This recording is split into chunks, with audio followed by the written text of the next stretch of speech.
የመከራው ዘመን አለፈ እንደዋዛ አንቺን ተጠግቼ የዓለም ቤዛ የልጅሽ ቸርነት ያንቺም ደግነት ባሪያሽን ሰወረኝ ካስጨናቂው ሞት።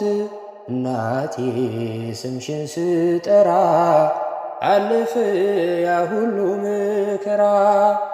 እንባዬ በፊትሽ ፈሰሰ እምዬ ባንቺ የታበሰ። ሰላም ልኪ ደጅ ጠናው ቆይቼ ኪዳነ ምሕረትን ተጽናናዊ ረሳዋ ሐዘኔን። የአምላክ እናት እመቤታችን ሞገስ ሁኚኝ ቀሪው ዘመኔን።